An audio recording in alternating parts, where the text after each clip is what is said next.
तिलाच बातमी आहे नागपूरमधून। नागपूरच्या महाल परिसरामध्ये काल रात्रीच्या सुमारास जोरदार दगडफेक झाली।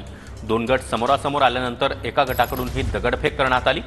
या तणावानंतर नागपुरात अनेकांची वाहनं जाळण्यात आलेली आहेत, त्याचबरोबर मोठ्या प्रमाणात तोडफोड करण्यात आली आहे। या जाळपोळीच्या घटनेनंतर पोलिसांकडून परिसरामध्ये कोम्बिंग ऑपरेशन करण्यात आलं। औरंगजेबाची प्रतिकात्मक कबर जाळल्याच्या आंदोलनानंतर हा तणाव निर्माण झाला। शिवाजी महाराज पुतळ्यासमोर सकाळी 11:30 वाजता विश्व हिंदू परिषद आणि बजरंग दलानं आंदोलन केलं।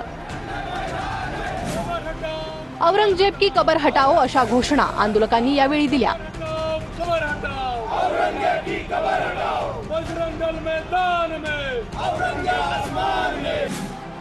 आंदोलनावेळी औरंगजेबाचा फोटो तसेच प्रतिकात्मक कबरही पेटवण्यात आली।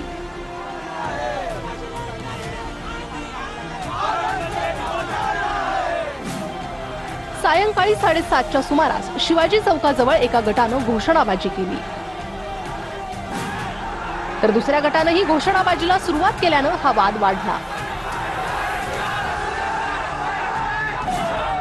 पोलिसांनी घटनास्थळी धाव घेत घोषणाबाजी करणाऱ्या दोन्ही गटांना पांगवलं।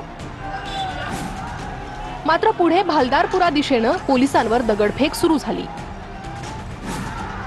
पोलिसांनी यावेळी बळाचा वापर केला, तसंच अश्रुधुराच्या नळकांड्याही फोडल्या।